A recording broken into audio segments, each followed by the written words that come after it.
Joining me now to discuss is Pennsylvania Congressman Guy Reschenthaler. Congressman, welcome back to the Chris Salcedo Show, and always appreciate your time.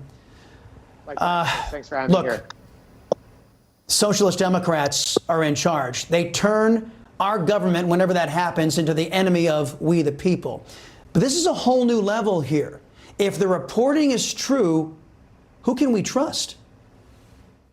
Well, exactly. And let's just say, look, we need to corroborate this story, but I will say this. You're incredibly naive if you don't think that the People's Liberation Army, the PLA, under control by the CCP, the Chinese Communist Party, you'd be incredibly naive to think that they don't have biological weapons programs in place. And we know that they do. Case in point, the Chinese general, the PLA general that took over the Wuhan Institute of Virology at the early days of this spread was the general in charge of the bioweapons program of the PLA. Now, it's also alarming, if you believe the reports, that the intel was not shared with the CIA and other entities. But can you fault them for that? Think about it, that during 9/11, we weren't sharing information. We had silos, and those silos were put in place by statute, through regulation, et cetera. The 9/11 Commission wanted to do away with the silos. Now, though, we have de facto silos because our intelligence agencies can't trust one another. And do you blame them? Look at Christopher Wray. Christopher Wray lied to members of the Senate regarding the Steele dossier. Christopher Wray said that the assassination attempt on Scalise was not an assassination attempt, was not extremism, but at first he said it was suicide by cop. This man has gaslit people of the Senate, of the House of Representatives. Can he be trusted? So you have a serious issue when other agencies can't trust other agencies. And again, we got to corroborate this report that's coming out from Red State. But you'd be incredibly naive to think the Chinese are not up to nefarious actions with biological weapons of mass destruction. Oh, absolutely. And then to hear Mara Liasson of NPR on Fox News say that's a conspiracy theory, I'm glad to hear you're at least calling her out in that regard. People like Dr. Fauci in and out of our government appear to be running interference for the communist Chinese. Why do you think this is going on, number one? Is it the money? Is it protection from liability? Is it ideological preference, or is it a mixture of all of it? It's all of the above, Chris. Let's just look at ideological preference. You know, I often say that members of the mainstream media, members of big tech, members of the Democrat Party, I often say they have a lot more in common with the members of the CCP than they do with everyday Americans. That's not hyperbole. They really do believe that. They want big government. They want government control. They do not believe in the rights of individuals. I can give you tons of examples. So they do have an ideological preference to the members of the CCP.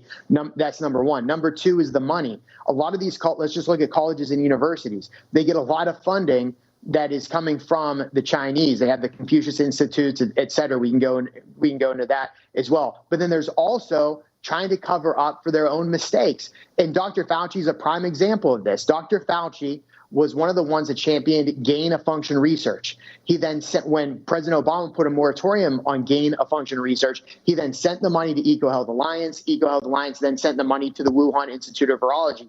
That clearly makes Dr. Fauci in part responsible for this pandemic if it did, in fact, leak out of the lab in Wuhan, which it seems, with all the evidence that's coming out, that's more than likely that it did. So a lot of it is Dr. Fauci, and I talked about EcoHealth Alliance. Peter Daszak was leading EcoHealth Alliance at the time. He was responsible early on for investigating this. And those two, along with big tech, the mainstream media, the Democrat Party, they were the ones that were saying that we, like Tom Cotton, myself, you, others, were spreading a quote-unquote conspiracy theory. The conspiracy theory was that this virus originated in nature and then spread organically. Mm-hmm. That was the conspiracy theory. And it's amazing that the left is still doubling down.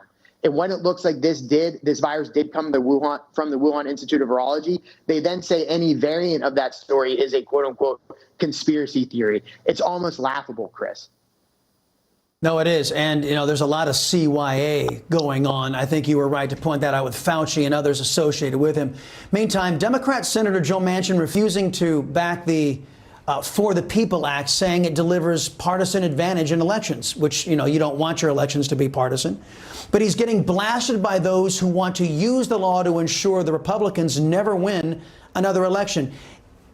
Just an observation, and maybe you can comment on this, Congressman. Manchin and Kyrsten Sinema, they still stay in the Socialist Party, even though their party is pushing for an unfair advantage for their party in perpetuity in elections in the future. Why do you think those two want to remain in a party like that?